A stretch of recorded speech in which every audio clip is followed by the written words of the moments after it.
Hey Derek, what is going on? Hey man, what's going on? Thought it'd just be way easier to do this to give you more direct feedback instead of just going back and forth.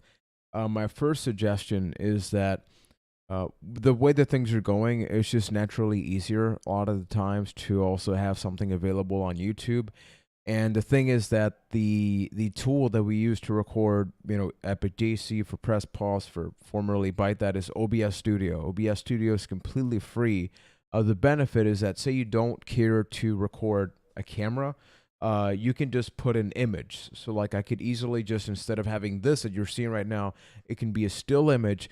But the good thing is that OBS Studio gives you mixing options. So I can record my track individually from the other person's track. So say you're recording on Skype or something like that. It just gives you a little bit more freedom.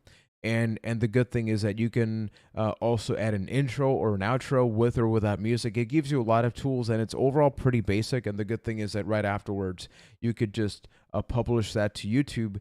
And if you only wanted the MP3 version of that, you can just drag that MP4 into something like Audacity or your most basic editing program, and you just get the MP4 out. You just get the MP3 version. That's what you convert it to. So you get two things basically at the same time, and you're writing to me right now. So this is like a Q&A session because I don't know what you're going to be writing. Regarding audio, you can definitely use the microphone you have. It's basically the same as this one. The difficult with these microphones, like the challenge is that you can't plug two USB microphones on a computer. You can. It doesn't like it a lot. And for example, this is USB as well. So I'm actually going to show you. This is for like long-term use. Say you want to record from anywhere and everywhere, can get yourself something like this recorder. This is obviously down the line. I'm just saying, like, if you're thinking about doing this consistently, this is a Zoom H4n recorder, plus it has a microphone. The thing is, it has two XLR inputs. So this microphone is both USB and XLR.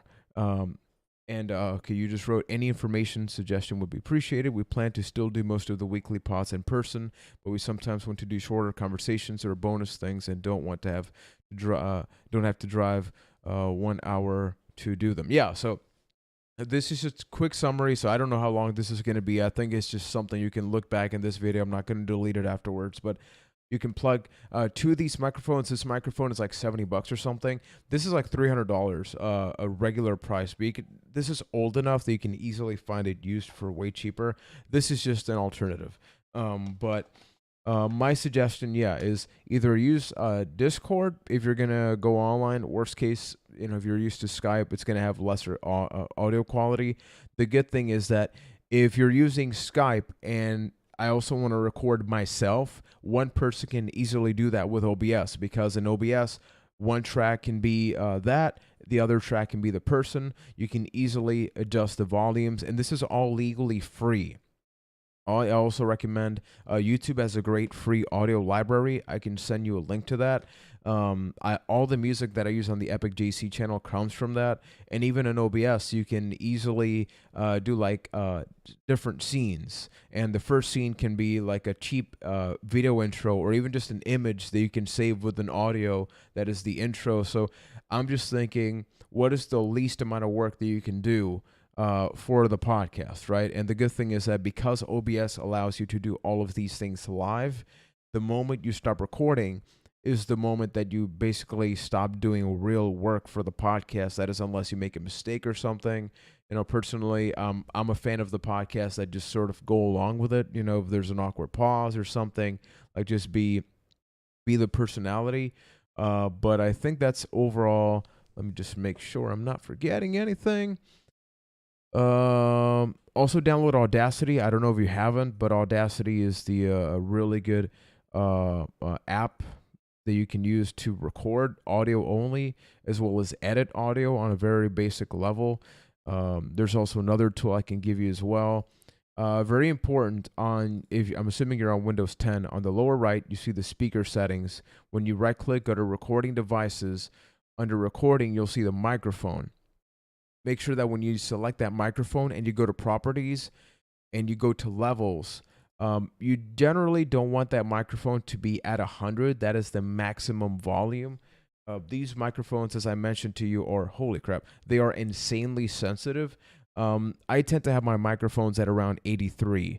And going back to this microphone, which I don't even think I ended up explaining, this is not a condenser microphone. Condenser microphones have around this range, right, of recording, whereas a directional microphone like this one is direct. So yeah, like look, it wasn't even picking me up because in OBS you can also have a noise gauge. So basically it's like, oh, any sound below this, like that's not something I want to have recorded. So